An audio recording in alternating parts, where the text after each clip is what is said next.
We're all about turning a crappy situation into something positive. $250,000 of credit I card debt. still remember the day when no one turned up. Throw it in the garbage and start from scratch. I could give myself a chance, so I started something. I mean, I think that counts as from poop to gold. Welcome back to From Poop to Gold, everyone. My name is Keith Grover. I'm the podcast producer. And today we have a great guest. His name is Shishir, and he's the co-founder and CEO of Coda. How are you doing, Shishir? I'm doing great. That's great to hear. So the big question that I've been having is, what got you to the point where you are now? Yeah, just let's see, for your listeners, I'm currently the founder of a company called Coda. Working backwards a bit, before this, I spent about 6 years at Google. I ran the YouTube products from about 2008 to 2014. Before that, I spent a few years at Microsoft, worked on Office, Windows, and SQL Server. Before that, I started a company called Centrata that was out of college. And growing up, I grew up in Virginia. It's a military town in southeastern Virginia called Yorktown. And then I studied at MIT out in Boston and started Centrata from there. Wow. So you have a lot of entrepreneurship behind you already. Yeah, been lucky to have some great experiences. So I was reading an interview that you had with NASDAQ, and one of the things that you said that really interested me was that you started noticing holes in apps and things like that, and that's how you ended up founding Coda. What in your background kind of caused you to start seeing those holes? Yeah, I mean, Coda's an interesting story. In some ways, the things we're working on here, I've been observing and thinking about for 2 decades now. And there's basically 2 observations that drive Coda. Just for your listeners, Coda is a new type of doc. It blends the best parts of documents, presentations, spreadsheets, applications into an all-in-one document where anyone can make docs as powerful as apps. And it's formed out of these 2 main observations of the world. One is, everywhere I looked, I saw that people use docs, not apps. And the way I would, you sort of saw it everywhere. You ask a team, what do you use to run yourselves? And they'd name all sorts of applications they're using for tracking inventory or customers or so on. And then you watch them day to day, and where do they land? They're in a document, a spreadsheet, or a presentation. It seemed like so much of work is done that way.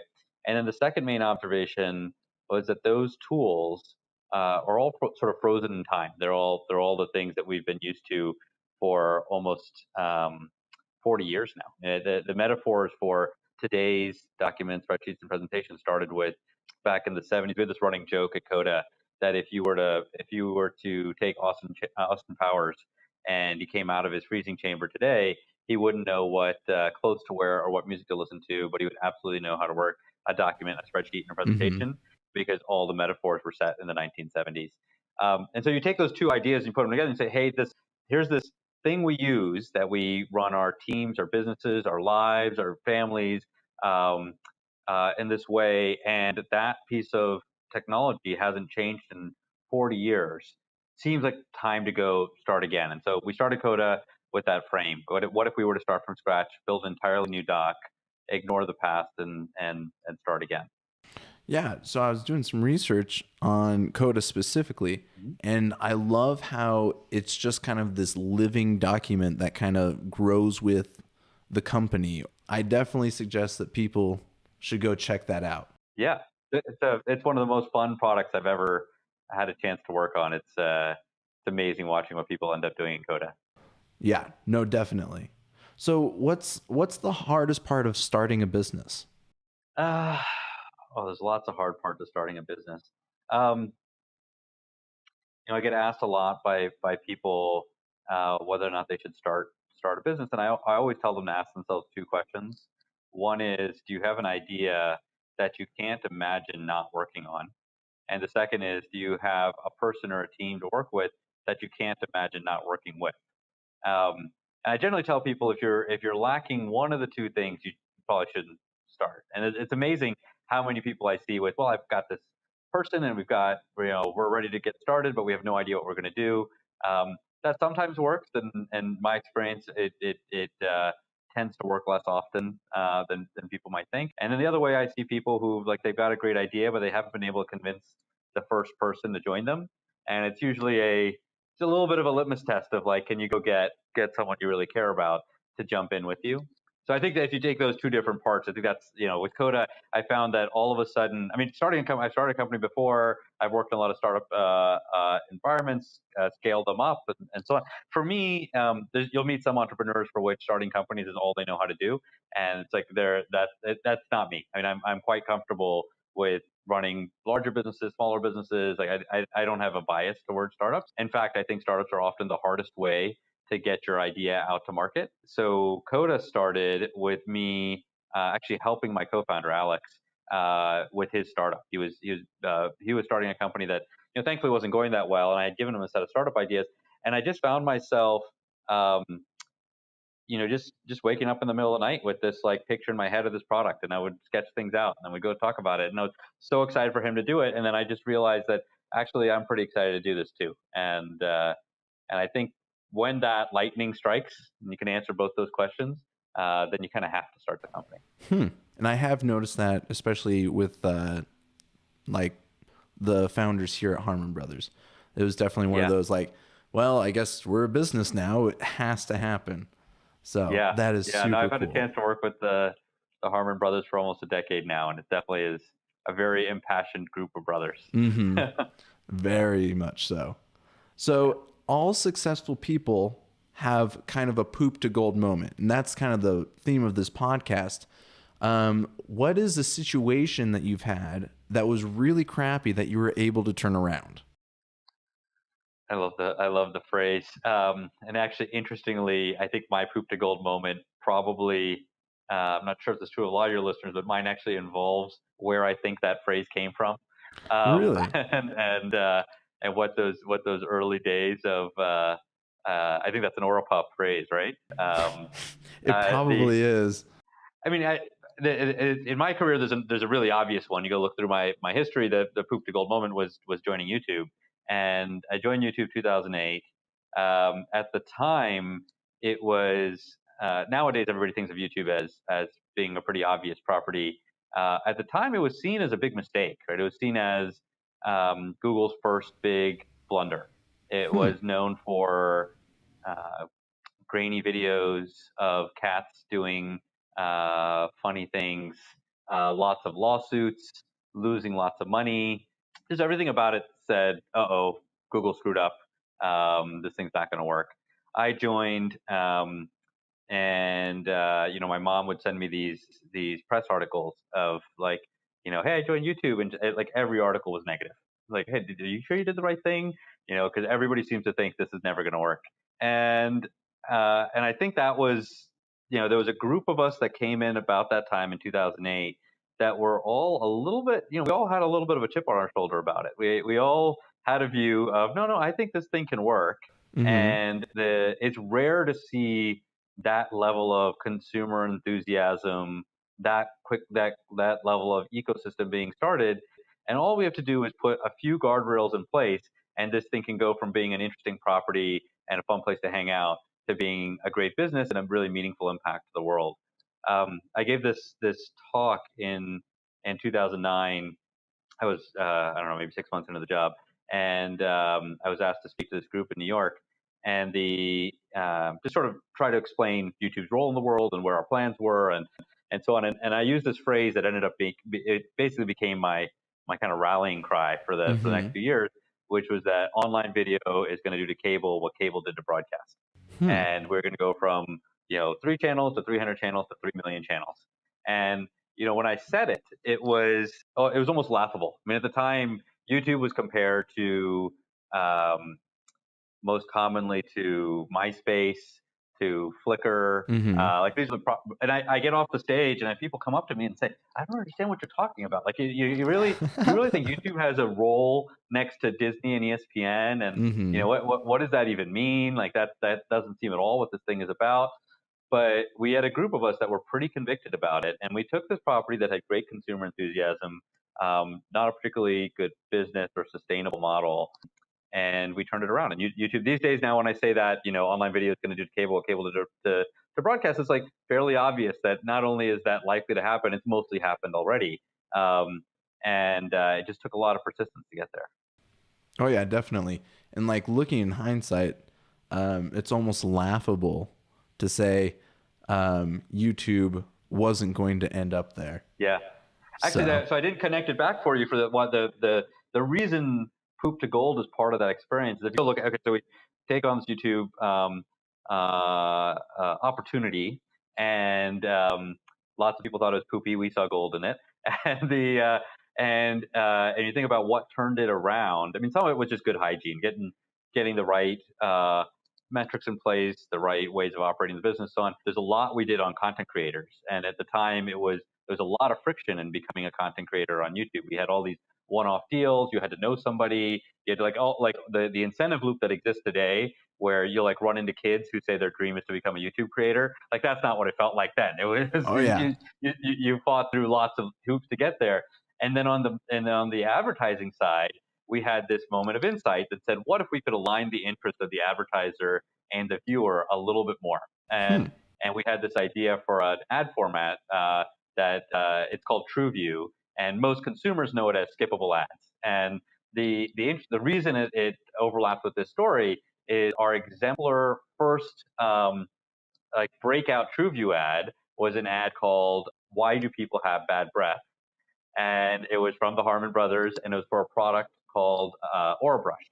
And the story behind it, I'm assuming some of your listeners may know this, but I'll give my version of it. You know, they had been working with this inventor who had invented this tongue scraper, this toothbrush for your tongue, and it wasn't selling. He tried everything. He put it in retail and tried at CVS, all these different places, that wasn't selling anywhere. Or they tried they call it QVC. None of it was working. So they come up with a video for it that was just hilarious. You know, why do people have bad breath? It was really funny. They ran it as it was actually one of the 5 first videos we ran in this new ad system, this thing we call Preview, and it just blew all the other ads out of the water. I mean, it was up against movie trailers, you know, things from Apple, all these different people, but this like, you know, small little startup with this product that was unsellable managed to get millions of views of this ad, and they built ads as good as content. And then they went on from Orabrush to like Orapup, which is I think where Poop to Gold comes from, because I think that was the slogan for Orapup. Anyways, I think it was interesting because I think the story of turning YouTube that way and aligning those interests and getting the ecosystem moving and so on was pretty aligned to I think what led this podcast to exist. So, oh man, that is so great. I'm so glad you told me that. I just enjoy hearing about the Harmon Brothers history and kind of how it kind of like ramped up to where it is now. So thank you so much for that. The next question I have is, how do you create and like cultivate creativity in your environment, and how do you get other people on board with that idea? How do you cultivate creativity? And I mean, I think there's probably there's a couple things that come to mind, and I'll bucket them into 2 areas. One I'll call a theme of what I call great ideas take time to grow, and another one which I'll label as eigen questions is the word we use for it.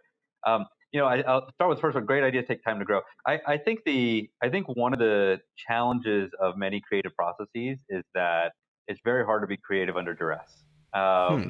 And some of the things that are most interesting are pretty ugly when they start. And to use your poop to gold analogy. And so creating environments where people can brainstorm, be creative, and not have pressure that the thing they're doing needs to immediately be obvious to everyone is very tricky to do.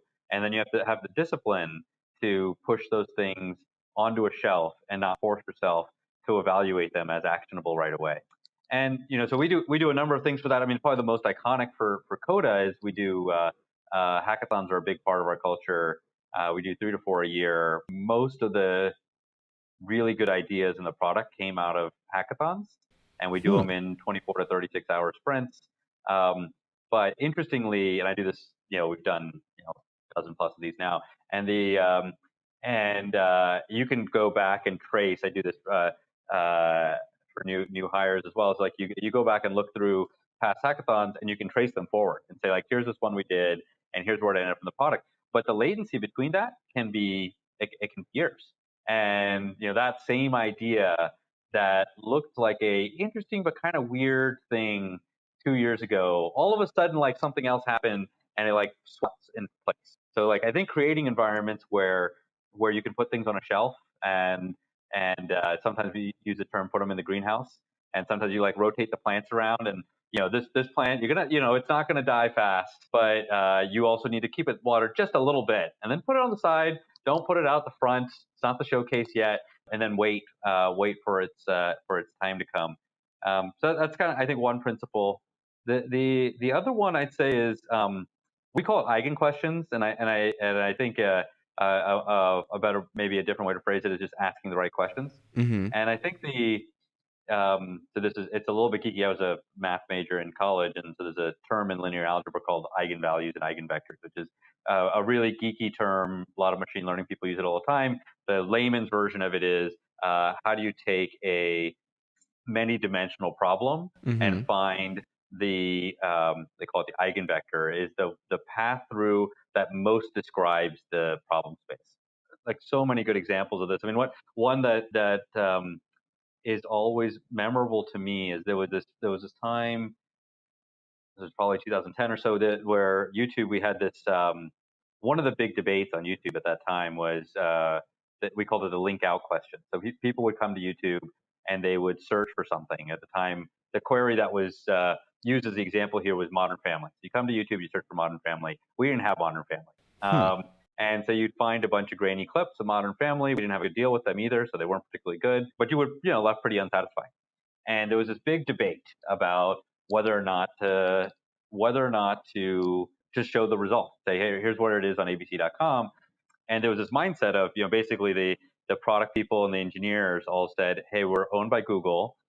Google's job is to get you the answers to the questions they're looking for. If you come to us and ask for Modern Family, we should give you the best answer we can. And then we had a set of business development people that said, boy, if you do that, we're never going to get deals with anybody, because there's no incentive. And basically there was a complete standstill. And so, like, in terms of looking at why this is important to a creative process and so on, like, it was this choice was framed as like almost like good versus evil. Like, it was almost like, if you can either do the right thing for the user or do the wrong thing. And that seemed like a really bad way to look at the choice.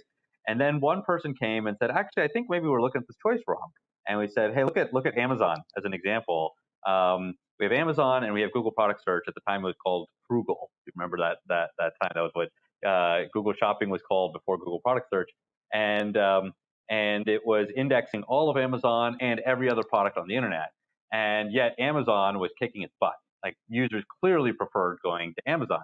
And any reasonable person would say, why would you go to the thing that's a subset? Like, why wouldn't you go to the thing that covers everything? And the answer was pretty simple. People were picking consistency over comprehensiveness. And people were saying, I'd rather go to this one property that may have a smaller catalog, but I know exactly the experience I'm getting. And I know the shipping is going to work, and I know how the reviews work, I know how the refunds work, and so on. And that was valued ahead of comprehensiveness. And so all of a sudden we came back in discussion and said, okay, like, what if we rethink this from that perspective? What about consistency versus comprehensiveness? And then when the question was framed that way, now you had a really meaningful debate, and there were all sorts of creative ideas. And we said, but actually, if we're going to make the choice to be consistent over comprehensive, that makes total sense. Then we should probably make a bunch of other choices that are consistent with that. And we went and did things like we rebuilt our mobile experience to support the full catalog. We made sure all the different content played in all the different places. There was a time where, like, depending on the device you picked up, you get a different corpus of YouTube. Like, we got rid of all that, and we sort of leaned into this. So anyways, in terms of creativity, one side of it, I think, is giving ideas the space to grow, and the other side of it is asking the right questions.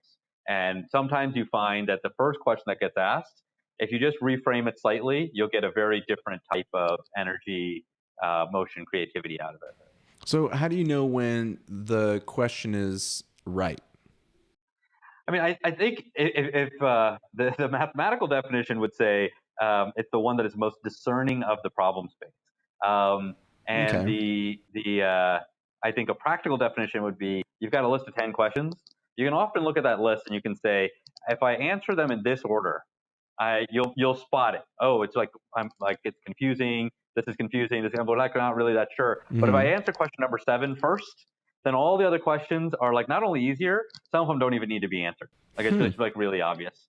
And I think one of the hard parts in that creative process is, you'll see this. I think people here at Coda will say this all the time, where we'll get into a review and I'll say, I think we have the wrong eigen question. I'm just there's a symptom of it. You'll just see like, hey, we've got these 4 questions. Like we're lacking where it's not unclear which one is the one that most describes the others, and the chances that we actually have to answer these 4 really difficult questions is unlikely. There's probably one of them that if we answered that, the other ones are really clear. And so, how do you know? You don't always know. And there's definitely, I think one of the hardest things to do is find that pattern and break it and say, hey, we're in a loop, and we've because you'll find people will form irrational attachment to particular answers or ideas because of how the question was framed and because they're lacking a common frame. And then when you get the right common frame, you'll find that oftentimes alignment happens a lot faster. And everybody gets behind something. So that's pick the question that's most discerning of the problem space. Awesome. That's really great. For our listeners, where would you like to point them first to learn more about Coda, and then second to learn more about you? Sure. Coda is easy, coda.io. Give it a try. Send us feedback. There's a great gallery of templates, and you can see some examples of different types of docs that people have created.